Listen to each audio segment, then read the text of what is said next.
Magandang gabi, pambungad sa ating newscast.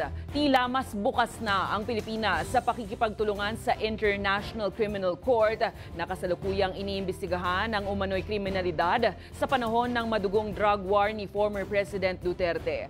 Ayon sa Marcos government, hindi pa rin nagbabalik ang bansa ng membership nito sa Rome Statute. Pero kung arrest warrants ang ICC na idadaan sa Interpol, no choice sila kundi ipatupad ito.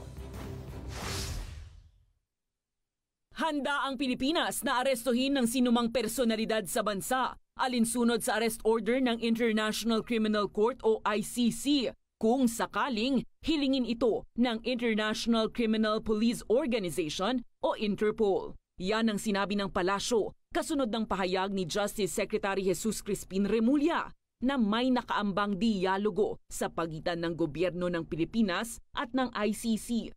Paliwanag ni Executive Secretary Lucas Bersamin, bagamat hindi nagbago ang posisyon ng Marcos Jr. administration pagdating sa kooperasyon sa ICC. If the ICC makes a move and courses the move through the Interpol, and the Interpol makes the request to us for the arrest or delivery of the custody of a person subject to ICC jurisdiction, we will respond favorably or positively to the Interpol request. Hindi rin daw pwedeng baliwalain ang ICC arrest orders kung ang Interpol na ang humiling nito. Hindi naman pwedeng sabihin na, oy, kumo ICC ang nag-request sa inyo to come to us, hindi na namin kayo papansinin. Kung tayo ang magre-request sa Interpol, hindi na rin tayo papansinin yan.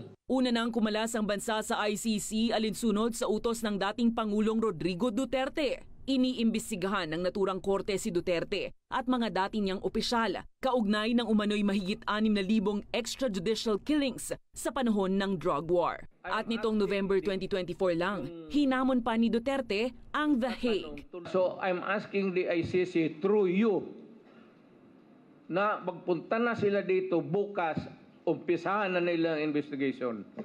And if I am found guilty, I will go to prison and rot there for all time. Sa ngayon, wala namang standing ICC warrants of arrest, pero maugong ang panawagan nito sa mga saksi para sa nagpapatuloy na pre-trial process kaugnay ng crimes against humanity noong drug war.